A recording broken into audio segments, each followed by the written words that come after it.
আমার ভাইরা, শেষ বিচারের আদালতে আসবে যেদিন ডাক, নথিপত্রের হিসাব দেখে হইবে হতবাক, মনে রে হইবে হতবাক। তোমার অস্বীকারের নাই রে সুযোগ, তোমার অস্বীকারের নাই রে সুযোগ, সাক্ষী দুজন সিকিউরিটি, কাল যে তুমি থাকবে বেঁচে কে দিয়েছে গ্যারান্টি। হ্যাঁ, আল্লাহর নবী বলেন, হাদিস নবীজি বলেছেন, আমার উম্মত আদালতে যাও মিথ্যে কথা বলবে। আল্লাহর আদালতে গিয়ে মিথ্যে কথা বলে, সেটা কি? যখন গুনার বোঝা আনি বস্তায় বস্তায় ফেলাবে, কবে আল্লাহ আল্লাহ তোমার কসম, আমি বুঝেরু এতগুলো গোনা আমি করি নাই, কার গোনা আনি কোন জায়গা দিয়ে আমাকে ভেদালে ফেলায়। রাসূল মুস্কি হাসি দিয়ে বলছেন, সাহাবা কেরাম, আমার উম্মত ওই দিনও যে আল্লাহর আদালতে দাঁড়ায় মিছে কথা কবি, তখন তো ব্যারিস্টার থাকবেন একজন, তিনি কে? আল্লাহ। না না, আল্লাহ তো বিচারক। ব্যারিস্টার থাকবেন নাম মোহাম্মদ, হি ওয়াজ বর্ন ইন মক্কা। একটাই মানুষ, উনি থাকবেন ব্যারিস্টারি দায়িত্ব নিয়ে। এই লোক তো মিছে কথা কবে যে আল্লাহ এতগুলো গোনা, আমার নাম না, আমার নাম মফিজুল, ভালো করে চেক করা হোক। কিন্তু কোনো উপায় নাই, এই যে দুইজন সিকিউরিটি গার্ড আছে 24 ঘন্টা, ঠিক না ঠিক? ঠিক না ঠিক? বাস রাসূল বলবেন, শান্ত হও, টোপলা খোলো। নবী গো, এটা কথা কেমন করে বলি, কি বা মনে করেন? আমি 1985-86 সালে রংপুর কারামতিয়া আলিয়া মাদ্রাসার হাদিস বিভাগের মাস্টার ডিগ্রি ছাত্র ছিলাম। তো ওখানে এক ডাক্তার ছিল, 2 টাকার ডাক্তার। 2 টাকার ডাক্তার, ওই লাইন ধরা লাগে, ওই 2 টাকা। আপনি বড় লোক হন আর ছোট লোক হন, ওই 2 টাকা, কিন্তু লাইন ছাড়া ঔষধ দেন। আপনি ক্যাপ্টেন হন আর না চৌকিদার হন, ওই লাইন। তা আমি আবার তখন স্টুডেন্ট লিডার, ওনাকে বললাম, বাবু আমার কোনো স্টুডেন্ট আসলে আপনি লাইনে দাঁড় করাবেন না। ছাত্র মানুষ একটু গিয়ের ভাব, হিন্দু মানুষ একটু ভয় পেলো, ঠিক আছে আপনি পাঠান। আল্লাহর কি কাম, এই সময় গেছে এক লোক, তো এমন একটা বেকায়দার রোগ ওনার, মানে বুঝছেন তো, ঘা হয়েছে, ইশারায় বুঝি নেন। তো ওই বাবু কইতেছে, হ্যাঁ কাপড় তোল দেখি। তো কাপড় তোলে না, দিল এক ধমক, থাক, অকাম করার সময় টনটনা। কাপড় তুলতে কি হয়? ঠিক কাপড় তোলে। ডাক্তারবাবু, গরিব মানুষের কি দেখবেন, বুঝলেন না, কি দেখবেন ডাক্তারবাবু, গরিব মানুষের জিনিসপাতি কি দেখবেন। এই কথাটা মুহূর্তে রংপুর ভাইরাল হয়ে গেল, কি দেখবেন ডাক্তারবাবু। সেই দশা ভাই, ইয়ে যা গোলা, এই সমৃদ্ধি যা করছে জীবনে, খালি হাত দিয়ে সরাবে, এটা সুদ খাওয়া গোটা, এটা ঘুষ খাওয়া গোটা, এটা আইল ঠেলা গোলা, দুনিয়ার দাবিড়ে খালি গোলা আর গোলা। আমার ভাইয়েরা, আল্লাহর নবী অনেকটা নিরাশ হয়ে যাবেন, পারলাম না বুঝি আমার উম্মতকে রক্ষা করতে। আমার দিকে তাকান, অবাক হবেন। আস্তে আস্তে বাঁচতে বাঁচতে গোনার ফাঁকে হঠাৎ করে দেখা যাবে এই গরিব মানুষ, এটা সো মাস পড়েছেন হিজন এরিয়া, নিতান্ত একজন গরিব মানুষ, তার ফাইল ওপেন করে টোপলা খুলে দেখা যাবে তার আমল নামার মধ্যে কয়েকবার দরুদ শরীফ পড়া আছে, যেরকম সুবহানাল্লাহ। জি, এতক্ষণে রাসূল শান্ত হয়ে যাবেন। যাক, একটা কায়দা পাওয়া গেল, আপাতত আল্লাহর কাছে আর্গুমেন্ট করার মতো একটা পথ পাওয়া গেল। আমি তো তার হাবিব, আমি তার বন্ধু, নট অনলি বন্ধু, উনি বুজম ফ্রেন্ড। তার মানে বললো যে আল্লাহর বান্দা, এই দরুদ শরীফ কয়টা একটা ছোট টোপলা বান, ছোট টোপলা বানিয়ে দিবে, মাথার তলিকে মাথার ধর, এইভাবে টোপলা নিবে মাথায়, আমার দিকে তাকান, গোনার বোঝা দিবে বাম হাতে, লাইন হ। এইভাবে সমস্ত উম্মতকে মিলিটারির মতো ফলিন করে পিছনে দাঁড়াবেন রাসূল। আল্লাহর গোলাম, পাও বাড়াও, পিছনে আমি আছি, কোনো ঝামেলা হবে না, পার করে দেওয়ার দায়িত্ব আমার, যেহেতু তোমার আমলনামায় দরুদ শরীফ পাওয়া গেছে। সুবহানাল্লাহ, সুবহানাল্লাহ, সুবহানাল্লাহ। সাংঘাতিক গুরুত্ব, সাংঘাতিক একটা গুরুত্ব বুঝালাম। চলেন এইবার আল্লাহ নবী বলেন, আয়েশা রে, ভুলে গেছেন নাকি? আয়েশা রে, এই তো হবে অবস্থা। শুধু তাই নয়, কিয়ামতের ময়দানে মানুষেরা যখন পিটনের ভয়ে, মায়ের ভয়ে যখন ঊর্ধ্বশ্বাসে দৌড়াবে, ফেরেশতারা আগুনের লাঠি নিয়ে পিছনে দৌড়াবে, এমন সময় আমার উম্মতেরা দৌড়াতে দৌড়াতে জিহ্বা নাভি পর্যন্ত ঝুলে পড়বে। মাথার মগজ ভাতের ফ্যানের মতো টকবক করবে, পানি পানি করে চিল্লাবে। তুমি বলো আয়েশা, কয়জন মানুষের হাতের মধ্যে আমি পানির গ্লাস দেব, কয়জনের হাতের মধ্যে শরবতের পেয়ালা তুলে দেব? এই দুঃখে কান্নাকারি করতেছি। গভীর মনোযোগ দেন। মহান আল্লাহ তার নবীকে বলছেন, নবী কোনো চিন্তা করো না, তোমার উম্মতকে বলে দাও, পৃথিবীর মধ্যে আজও যেমন 57টা রাষ্ট্রে প্রায় 200 কোটি মুসলমান বসবাস করে। আল্লাহ বলছেন, নবী চিন্তা করো না, তোমার উম্মত তারা জীবনে যদি 2টা কাজে অংশগ্রহণ করে, যা বলতেছি তা কোরআনুল কারীমের ভিতরে আছে।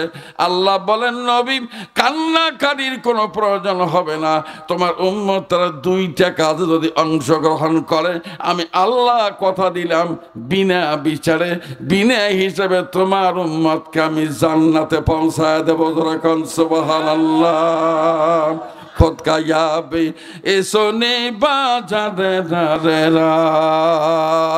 সুবহানাল্লাহ। এ যুবক বলো বলো বলো, জোরে বলো সুবহানাল্লাহ। বাস, অনেকক্ষণ শোনাইলাম, আরো বলবো? জি, সারা রাত চলে। আমার যে কাল তাফসীর আছে, আমার দিকে তাকান। আল্লাহ বলছেন কাজ হলো 2টি। শোনা ভাই, বলো কয়টা কাজ?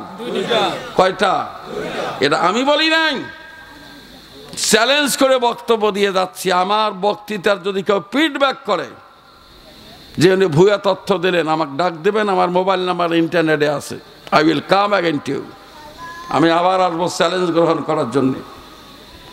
অনেক পড়াশোনা করে বক্তৃতা রেডি করে মানুষকে বলি, ফালতু কথা বলার অভ্যাস নাই। আল্লাহ বলেন, নবী চিন্তা করো না, তোমার উম্মতকে বলো কাজ করবে 2টি, হিসাব করবো না, বিচার হবে না, direct touch and pass. Direct করার দেবো, গোলাম জান্নাতে যা, একা যাস না, বউ সাথে করে নিয়ে যা। আরো জোরে, আরো জোরে। জি, অনেকে হয়তো বেজার হবেন যে হুজুর এই বউটে নেওয়া লাগবে কি জন্যে, এত ঝগড়া লাগে সব সময়। ছোটকালে ওয়াজ শুনছিলাম, তখন আমরা ছোট চ্যাংড়া, এক মৌলবি ওয়াজ করে, যে এক মৌলবি কয় যে থাকার চেয়ে না থাকা ভালো, কষা জুতে যার। মানে থাকার চেয়ে না থাকা ভালো, কষা জুতে যার। টাইট টাইট জুতে, বোঝেন নাই?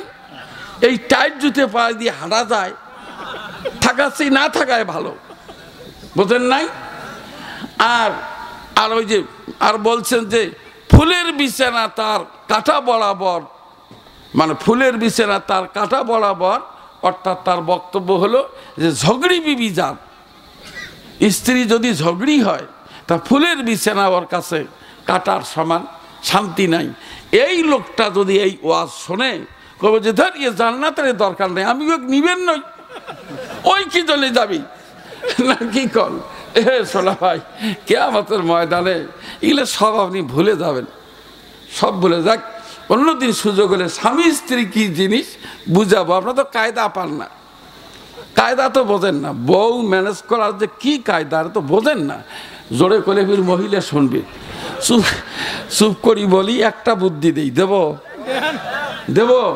হ্যাঁ, সেটা হলো, বলেন তো হাঁসের ডিম বড় না মুরগির ডিম বড়? হাঁসের ডিম বড়। হাঁসের ডিম পারে বড়, কিন্তু খোয়ারের থেকে বের হয়, মাথা নিচু করে যায়, পুকুরে নামে।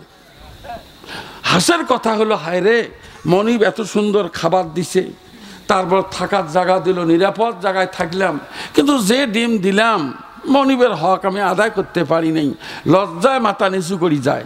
ডিম কিন্তু বড়, আর মুরগি যে ডিম পাড়ে ছোট্ট, একটা ডিম পাড়ার পরে কটকট করাস কটকট করাস গোটা গ্রাম দাগনা করি ফেলায়। ঠিক না ব্যাঠিক? হায় রে, আমার দিকে তাকান, সারা রাত জীবন স্বামীর খায়, স্বামীর কাপড় চোপড় পরে, তারপরে যা আছে সব স্বামীর। স্বামী বাড়ির থেকে একটা দেখি চড়াই আনছে, সেটার হচ্ছে 12টা বাচ্চা। তা স্বামীর সর্দি জ্বর, তা ডাক দিয়ে কয়, ময়নার মা এটা কথা কওয়ার চাই, কীভাবে মনে করো? তখন ওদের টের পায়, কি কথা? কথা ভালো হলে কর, না হলে কর দরকার নেই। তখন কটকট শুরু হলো, কয় যে মুখটা একেবারে বিষ দিতে, এনা মুরগির বাচ্চা পেঁয়াজ দিয়ে একটু ভুনে করলে 1-2টা ভাত খেলাম হয়। এমন চিল্লে হাল্লা, হ্যাঁ এই মানুষটা জীবনে মনে হয় গোস্ত খায় নাই, আমার মুরগির বাচ্চা নজর দেখবেন কটকট করাস। কিন্তু সারাটা জীবন যে স্বামীর খাইলো, এ ভাই তার ব্যাপারে তার শুকরিয়া নাই দাদু ভাই। এই জন্য ওই মুরগি খাওয়ার বুদ্ধি আছে, কথা বোঝেন না? 14টা মুরগি আপনি খাবার পাবেন, তার কিছু কায়দা আছে ভাই রে, খালি বোঝেন না কে কায়দা করবেন। 14টা মুরগি কে মুরগি শুদ্ধ জব করে খোয়াবে, যে যাই এর গোষ্ঠী ছাপ। পরে দেখা করেন, আমি বুদ্ধি দেবো, আমার কাছে কিছু 2 নম্বরই বুদ্ধি আছে, বউ ম্যানেজ করা বুদ্ধি, বোঝেন না? ব্যাস, মানুষের জিনিসে কওয়া যায়, মহিলারা শুনি চালা খাওয়া দেবে। এবার শোনেন, শোনা ভাইরা, অনেকক্ষণ কথা বললাম, এবার ফাইনালে যাই। সেটা হলো 2টা কাজ। কয়টা কাজ? আমার আল্লাহ বলেন, আল্লাহ নবী এই পৃথিবীর জমিনে 2টা কার্যক্রমে অংশগ্রহণ করবে। তা কি কি? কোরআনুল কারিমের ভিতর আল্লাহ বলেছেন, আল্লাযীনা আমানু বিআয়াতিনা ওয়া কানু মুসলিমিন। আল্লাহু আকবার, জোরে বলেন আল্লাহু আকবার। জি, 2টা কাজ গভীর মনোযোগ দিবেন। 2টা কাজের মধ্যে প্রথম যে কাজটা, আল্লাহর বক্তব্য হলো, নবী তুমি মানুষকে বলো প্রথম যে কাজটা, সেই কাজটা মানুষ যেন ঈমান আনে। সংক্ষেপ কথা, কি আনবে? ঈমান। তা আমরা তো আল্লাহর রহমতে নামাজ পড়ি না পড়ি সেটা অন্য কথা, কিন্তু ঈমান তো আছে, দাবি করি না? কথা কয় না পাবলিক? এই বৎসরে ওয়াজ করতে গেছি আমি এক জায়গায়, এক নেতা আসি উঠল, খুব দামি নেতা। আমি মঞ্চে বসে আছি, আমরা তো মনে করেন ফকির সমিতির লোক। উনি উঠেই হাফেজ সাহেবের মাথার মধ্যে টুপি, এইভাবে খামচা দিয়ে টুপিরে নিয়ে এই আমার দিকে দেখেন, এইভাবে মাথার দিকে, আরে বা টুপিটা সমান করে দাও, আর যেভাবে বসছে ওইভাবে দিলে, দিয়ে মাইক নিয়ে কয় বিসমিল্লাহির রহিম, বিসমিল্লাহির রহিম। ভাই আমি তো বোকা হয়ে গেলাম যে ইনি কি কয়, এটা কিসের বিসমিল্লাহির রহিম? উনি কি ঝোঁকে তালে করলো না কি বুঝবার পাইলাম না। লোকজন তো হাসা শুরু করলো, আমি তো আর কিছু কবার পাই না ভাই। দেখি উনি কি কয়, যা বলার উনি বলি চলে গেল। টুপিটা হাফেজ সাহেব ফেরত দিয়ে গেল। টুপিটা যে মাথার দিবে শান্ত হ্যাঁ তাও দেয় না। অথচ রাসূল বলছেন, উম্মত রে, পৃথিবীতে কোনো মানুষ এই টুপিটাকে সুন্নত মনে করে যদি মাথায় ব্যবহার করে, আমি রাসূল বললাম কিয়ামতের ময়দানে সূর্যের কিরণ আল্লাহ তার মাথায় লাগতে দিবে না। আরো জোরে, আরো জোরে। আন্দাজে এই বোঝাটা আমরা মাথার দিয়ে ঘুরি না, এ খামাখা এটা একটা বাড়তি বোঝা না, টাকাও খরচ, মাথাও গরম, 14 ভেদাল, ঠিক না ভাই? ঠিক, হ্যাঁ। তাই এইবার চলেন, আমি যেটা বলতে চাচ্ছি সেটা হলো ঈমান। আমরা কিন্তু নামাজ পড়ি না পড়ি, যদি কেউ বেঈমান বলে গালি দেয়, তাহলে মাল কাঁচা মারতে 1 মিনিটও দেরি লাগবে না, হাতা গোছাইতে 1 মিনিটও সময় লাগবে না। ফাজলিমি করার জায়গা পাচ্ছি না। আমার দাদু ছিল হাজি, আমি হাজির গোষ্ঠী, আর তুই আমার বেঈমান করিস মানে একে নাকশা ফাটে দেব, ঠিক না বেটি? কিন্তু ভাইয়েরা, ঈমান ঈমান বলো মুসলিম, ইমান কি এতই সোজা, মুসলিম হয়ে কেউ কি কোনদিন বহে শয়তানি বোঝা। চলেন, লম্বা কথা নয়, খালি একটা কথা বলি। ইমান যদি আপনার থাকে, সংক্ষেপ কথা, বিস্তারিত নয়, ইমান যদি কোনো মানুষের আছে বলে দাবি করে, তাহলে তার গুণ হবে 116টা। কয়টা গুণ? 17টা না, 16টা। 116টা গুণ হবে। আপনি কি এরা তো সহজ মনে করলেন? বিয়ে করবে যা, আমি যখন বিয়ে করে গেলাম, তো বিয়ে করতে গেছি, আমার ওস্তাদ বিয়ে পড়াবে, যখন কয় বাবা কও আলহামদুলিল্লাহ, বিশ্বাস করবেন না, শরীরের কাঁপনি ঠেলায় আমি বুঝছি বারে আলহামদুলিল্লাহ কর মানে দুকান ঠ্যাং আসি গালাত ফানি গেল। হ্যাঁ, বড় যন্ত্রণার জিনিস এটা। বউ যদি বাড়ি আসতে কাঁচা শুরু করে, অমনি ফেনার গান ছিঁড়ে, তার খরচ ও স্বামীর। যাক, কাঁপতে কাঁপতে কোনো মতে আলহামদুলিল্লাহ কয়া মানি নিলাম। তো এবার বলেন, বিয়ে করলে এই বউ যে বাড়িতে আনবেন, এই ছিঁড়ে খাতা, ভাঙা বদনা, ফাড়া বালিশ থেকে শুরু করে যা লাগবে, বউটার মূল্য আপনার জমির মাটি দেওয়া লাগবে, অসুখ হলে চিকিৎসা করা লাগবে, আপনি মরলে ফির জমির ভাগ দেওয়া লাগবে। এটা ঠিক না ঠিক? বলছি কিন্তু আলহামদুলিল্লাহ। এইটুক কথাতে এমন আন্নেকা হইও না কিন্তু বলে ইজাব আল কবুল। নেকা মোনাকেদ हो सकता है दूसरी चीज़, एक इजाब दूसरा कबूल। দুইটা জিনিসে নেকা হয়। ওলামায়ে কেরাম জানেন। এ ভাই, ইমান আমি আনছি, খালি মুখে বললেই হলো? গুণ হবে কতটা? 116টা। বলেন বলেন। জি জি, সামনের দিকে চলেন। আমার আল্লাহ বলছেন, ইন্নামাল মুমিনুনা আল্লাযীনা ইযা যুকিরাল্লাহু ওয়াজিলাত কুলুবুহুম ওয়া ইযা তুলিয়াত আলাইহিম আয়াতুহু যাদাতুহুম ঈমানাও ওয়া আলা রাব্বিহিম ইয়াতাওয়াক্কালুন। আল্লাহু আকবার। বাস, 1 নম্বরে হলো ইমানদার মানুষের সামনে যদি আল্লাহর কথা বলা হয়, তার অন্তর কেঁপে উঠবে, কলিজায় ভয় জন্মিবে, খালি নাম শুনতেই কলিজায় ভয় আসবে। এটা ইমানদারের একটা গুণ। আলহামদুলিল্লাহ বলেন, বলেন বলেন, আর একবার বলেন। বাস, কষ্ট দিতেছি না। আমাদের বাংলাদেশে কতগুলো বক্তা আছে তা কি জানেন? হে দাদু ভাই, জানেন না? নতুন নতুন কিছু চ্যাংড়া বক্তা আছে, বারে যা গরম, ভালো টেবিল না হলে ও টেবিল সামনে দিলে একে থাপড়ে ভাঙি ফেলাবি, যা গরম ভাষণ। খালি ওদের তামসায় আমি দেখি, অনেক বক্তাকে দেখি, কিসের শব্দ, বড় লোক মানুষের জীবনের ভয় বেশি। কথা বলতেন নাই? কিস টোকা, এই টোকা 3টেও শেষ। 700 টাকা বেতনের মুয়াজ্জিন, কানে আঙ্গুল ঢুকি দিয়ে আল্লাহু আকবার, আল্লাহু আকবার দিছে আজান। যেমনে আজান দেওয়া, জেনিফার গাউট চমকে উঠছে, এটা কি? সম্পূর্ণ আজান দাঁড়িয়ে থেকে শুনেছেন।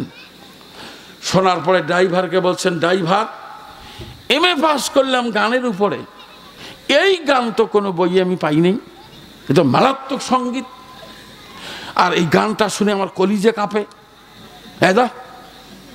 এটা কোন লোক? এই গায়ককে ধরে নিয়ে আয়। যা বলছে, হুজুর ম্যাডাম ডাকে। দেখে দামি গাড়ি, কাঁপতে কাঁপতে বলছে, স্যার কিছু বলবেন? বলে, এই গান আপনি গাইলেন? বলে, জি স্যার। বলছে, ভাই, I am requesting to you for sympathetic consideration only one more. সেই দেশের ভাষা দিয়ে বলেছেন, ভাইরে তোমার হাতে ধরি, পায়ে পড়ি, অনুরোধ করি, এই গানটা দয়া করে তুমি আমাকে আর একবার শোনাও। তোরা কোন সুবহানাল্লাহ। মুয়াজ্জিন টের পাইছে, কিরে এ তো পাগলি হয়ে গেছে। দিছে আর একবার আজান, কলজা আরো বেশি কাঁপা শুরু করছে। তৃতীয়বার আজান দিছে, বলছে এ ভাই এ থাম থাম থাম, আমি থাকতে পারি না, কলজা কাঁপতেছে। এটা কি ভাই? সে বলছে শোনাবন, আল্লাহর কসম এটা কোনো গান নয়, পৃথিবীর কোনো মানুষের তৈরি করা কোনো সঙ্গীত নয়। আপনি উচ্চ সঙ্গীতের একজন নাম করা গায়িকা, এই আপনার কণ্ঠে গান গান, আপনি ভেবেছেন এটাও বুঝি গান। গান নয় বোন, এটা গান নয়। কোরআনুল কারিমে আল্লাহ বলেছেন, ওয়াল্লাহু আখরাজাকুম মিন বুতুনি উম্মাহাতিকুম লা তা'লামুনা শাইআ। আল্লাহু আকবার। মায়ের পেট থেকে সন্তানকে এমনভাবে আল্লাহ বের করে কেউ কিছুই জানে না। মায়ের বুকের থেকে দুধের সাপ্লাই দিয়ে সন্তানকে তিলি তিলি বড় করে কে? জোরে সুম্মা লিতাবলুগু আসুদ্দাকুম সুম্মা লিতাকুনু শুয়ুখা। বন্ধে তিলি তিলি বড় করে আল্লাহ, বুড়ে বানায় আল্লাহ। এরপরে শোনাবন, এই মানুষটাকে মৃত্যু দেয় আল্লাহ, মানুষটাকে কবরে ফিরে নেয় আল্লাহ।